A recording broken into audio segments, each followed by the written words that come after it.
ഒരു മത്തി പെരട്ട് ഉണ്ടാക്കാം. അതിനായിട്ട് വളരെ ചെറിയ മത്തിയാണ്, കുഞ്ഞമത്തി. നല്ല ഫ്രഷ് ആയിട്ടുള്ള മത്തിയാണത്. അതിലേക്ക് വേണ്ട ഇൻഗ്രീഡിയൻസ്: ചുവന്നുള്ളി, പച്ചമുളക്, ഇഞ്ചി, വെളുത്തുള്ളി, 2 അല്ലിപ്പുളി, കറിവേപ്പില.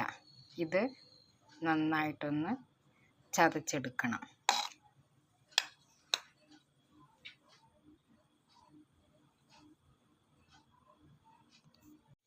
മത്തി പെരട്ടിലേക്ക് ആദ്യം വെളിച്ചെണ്ണ അല്ലെങ്കിൽ ഓയിൽ ഒഴിക്കുക.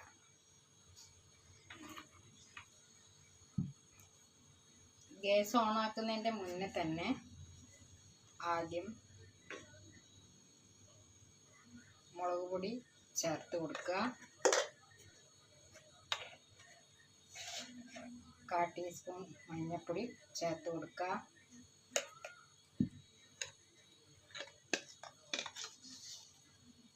ഒരു 1/2 ടീസ്പൂൺ കുരുമുളക് പൊടി ചേർക്കാം.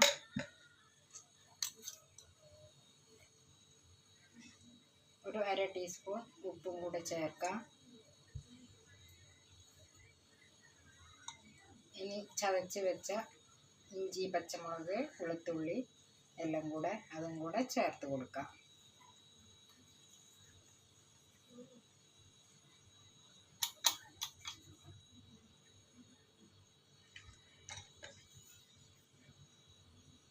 ഇനി നമുക്ക് ഗ്യാസ് ഓണാക്കാം.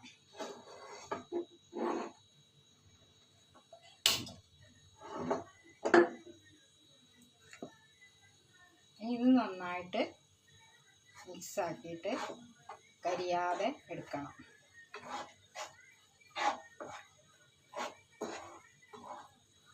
ഇതൊന്ന് നന്നായിട്ട് മൂത്ത് വരട്ടെ. ഈ പച്ചമുളകൊക്കെ ഒന്ന് മാറി നല്ല ഒരു സ്മെല്ല് വരും. ആ സമയത്ത് നമുക്ക് മത്തിയിട്ട് കൊടുക്കാം. നന്നായിട്ട് മൂത്ത് വന്നിട്ടുണ്ട്. മുളക് പൊടി, മഞ്ഞൾപ്പൊടി ഇതിലേക്ക് ചേർത്ത എല്ലാ സാധനവും നന്നായിട്ട് മൂത്ത് വന്നിട്ടുണ്ട്.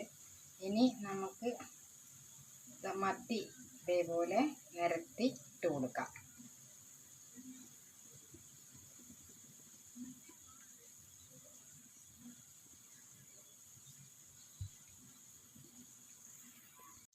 ഇനി നമുക്ക് തിരിച്ചിട്ട് കൊടുക്കാം.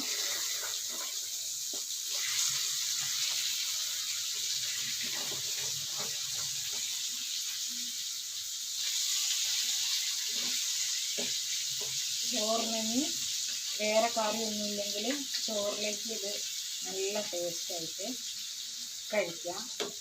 ചപ്പാത്തിക്ക് കൂട്ടാം. നല്ല ഒരു ടേസ്റ്റ് ആയിട്ടുള്ള പെരട്ടാണ്.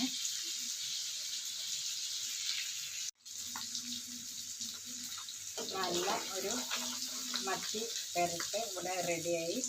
ഇത് മഞ്ഞൾപ്പൊടി, മുളക് പൊടി, ഇതിൽ ഇഞ്ചി എല്ലാം നല്ലോണം മൂത്ത് വന്നിട്ട് ഇതിലേക്ക് ഇട്ട് കൊടുക്കുക. നല്ലൊരു ടേസ്റ്റാണ്. ഇത് നിങ്ങൾ ഇതേപോലെ ഒന്ന് ചെയ്ത് നോക്കണം. അടിപൊളി ടേസ്റ്റാണ്. ഇതിലൊന്നും കളയാനില്ല. അതേപോലെ കഴിക്കാം. മുള്ളൊന്നും തൊണ്ട തടയൊന്നുമില്ല. നല്ല ടേസ്റ്റ് ആയിട്ടുള്ള. നിങ്ങൾ എന്തായാലും ഇതൊന്ന് ചെയ്ത് നോക്കണം. ഇഷ്ടപ്പെട്ടാൽ ലൈക്ക് ചെയ്യുക, ഷെയർ ചെയ്യുക, സബ്സ്ക്രൈബ് ചെയ്യുക. Thank you.